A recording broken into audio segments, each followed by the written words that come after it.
Olá, tudo bem com você? Aqui é a Vivi Siqueira, psicanalista, e hoje nós vamos começar a série Conhece a Ti Mesmo. Essa série ela vai explicar um pouquinho como funciona a base terapêutica da terapia dos esquemas, que eu gosto bastante, a terapia ou Scheme Therapy. E eu acho que ela tem uma abordagem muito bacana para quando se faz terapia há muitos anos e não consegue, às vezes, encontrar uma alternativa. As terapias antigas, elas falavam muito sobre associação livre, sobre você ir para o consultório para falar tudo que vier à tua cabeça. Hoje em dia, as terapias são muito mais elaboradas, elas trabalham com uma parte psicanalítica ou analítica, mas também trabalham com ferramentas comportamentais. E é sobre isso que eu vou trazer a vocês hoje nessa série, e que vai durar ainda esses dias, para que vocês entendam como é que o ser humano funciona. A terapia do esquema é de Jeffrey Young e eu gosto bastante desse autor.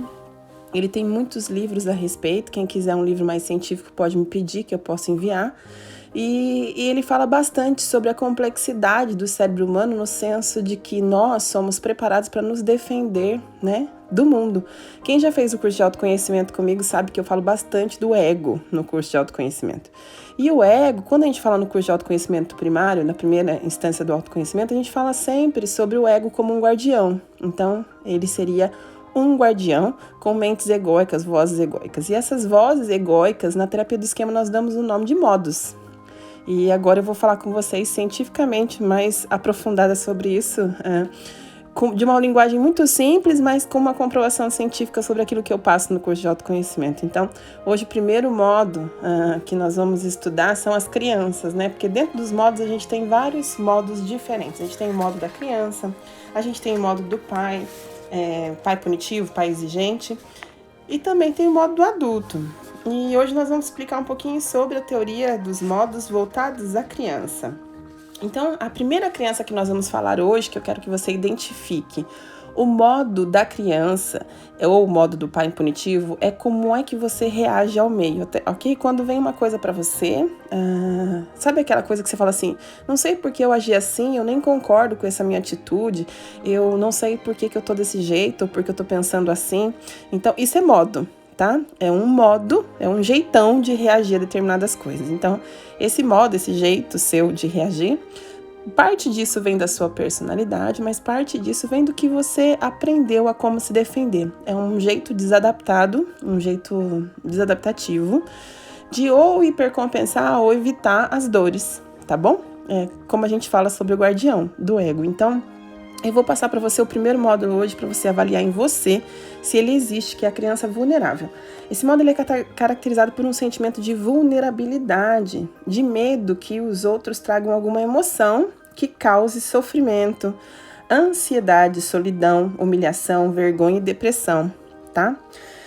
Por conta da sensação de vulnerabilidade, o paciente ele traz esse desconforto quando apresenta esse modo. É muito comum no consultório as pessoas começarem a contar uma situação que aconteceu com elas, por exemplo, começar a se emocionar, chorar, e elas ou entrarem num modo protetivo, que é um outro modo que vocês vão entender, e elas trocam do assunto, ou elas ficam com raiva, às vezes elas ficam zangadas porque estão se emocionando, ou elas trocam o assunto, ou elas entram no modo operante, que a gente chama de protetor desligado, que vocês vão entender mais, mas ela para de escutar o que você está falando. Então, qualquer aconselhamento que você dê ali, qualquer coisa que você fale para ela, ela simplesmente se desliga e não escuta mais. E isso acontece no nosso dia a dia. Então, a gente está emocionado com alguma coisa, ou está muito triste, se sentindo humilhado, depressivo, mal, com vergonha daquilo que nós estamos sentindo, inclusive, a gente se desliga. Então, é como se a pessoa não estivesse falando com você e naquele momento você finge que ela não existe. Tá? Então, isso chama-se criança vulnerável, é um modo, uma forma que a gente tem de reagir ao mundo, tá? E pode trazer, inclusive, intenso desconforto, porque a pessoa que não está habituada a desenvolver essa criança vulnerável dentro dela, a ter uma noção de que ela existe, ela tende a se isolar, a se esconder para não demonstrar o sentimento, que são comandos que ela foi aprendendo, os esquemas mentais que ela foi aprendendo na infância, ok?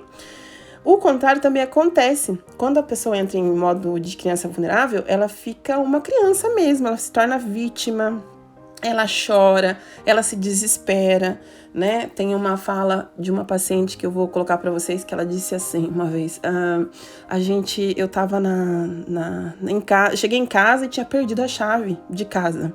E o desespero de ter perdido a chave foi tanto que eu sentei na calçada e chorei, porque eu não sabia para onde ir nem o que fazer.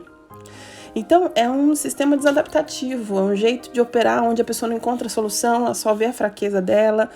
Então, quando esse modo é muito ativo, a pessoa tende a não ter nenhuma resistência a entrar nele. E em qualquer situação, ela, mesmo quando não é tão perigosa, ela se sente extremamente vulnerável, depressiva, solitária, humilhada e coisas desse tipo, tá? E também o contrário acontece, quando ela não trabalha esse modo, ela trabalha mais à força, né? Pessoas não choram. Aí ela entra em outro piloto de criança quando ela tá entrando em criança vulnerável. Então o papel da terapia nesse caso é trazer a criança vulnerável para terapia.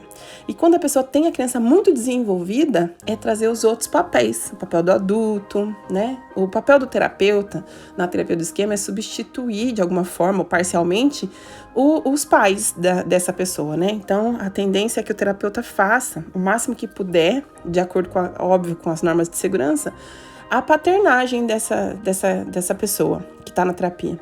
Por isso, o processo terapêutico, quando eu faço, né? Eu acredito nesse processo que funciona bem para mim e para os meus pacientes, ele está sempre alicerçando nas necessidades do paciente. Então, é importante que a gente supra, pelo menos parcialmente, a necessidade que o paciente tem daquilo que não foi atendido quando ele era mais criança ou adolescente, ok? Então, espero que vocês estejam gostando dessa primeira criança que nós conversamos, que é a vulnerável, e ainda vou passar para vocês outras técnicas e outras coisas. Depois a gente vai falar como é que se trabalha cada um desses casos, ok? Um beijo grande, fique com Deus, até amanhã!